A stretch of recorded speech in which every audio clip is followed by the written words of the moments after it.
Hey guys, this is Samia with Pursuit of Wealth. So you need to get your pre-approval and you don't know exactly what you need. Let's talk about it real quick. So with your pre-approval, there are some different things that you are going to need to be prepared with when you're going to the buying table. The first one is going to be proof of income. They are going to require recent pay stubs, 2 years of tax returns, or your W-2 statements.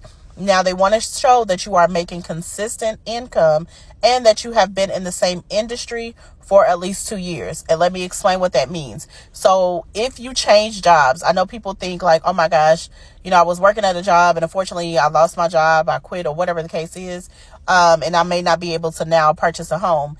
If you are still within that same industry, you're fine. So let's say, for example, I used to work at T-Mobile doing call center. And I quit, and let's say I went to Verizon, and I'm still doing the same thing, customer service call center.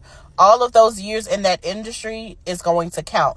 Now, if I was doing customer service at Verizon for 10 years and I left and I went to work at a warehouse, of course, now that's a whole different industry. So that's going to go ahead and start that over, and I would need to wait 2 years in that current industry warehouse to now apply for, purchasing a home.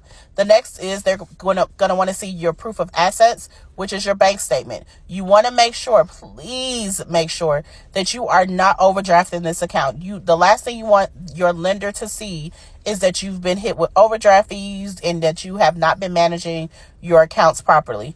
They also are going to want to see investment accounts, anything that you're going to use to fund your down payment and closing costs, okay? Of course, you want to have good credit. You don't want to go to the buying table with collections, charge-offs. Some lenders will take you with like one late payment or one charge-off, depending on the situation, but most times they may want that account settled or different things of that nature. Every lender, of course, varies, okay? Like I said earlier, they want to see stable income, so they're going to verify things of that nature. Proper documentations, copy of your driver's license, maybe copy of your social security, passport. And I am going to be, diving deep into this in my home buyers webinar. I will be dropping the sale and the tickets probably tonight or in the morning. It's going to be May 18th. So if you want to know the ins and outs about the whole home buying process, what you need to have, the different type of loans, all of that, please follow me, save this so we can go ahead and talk about it, okay?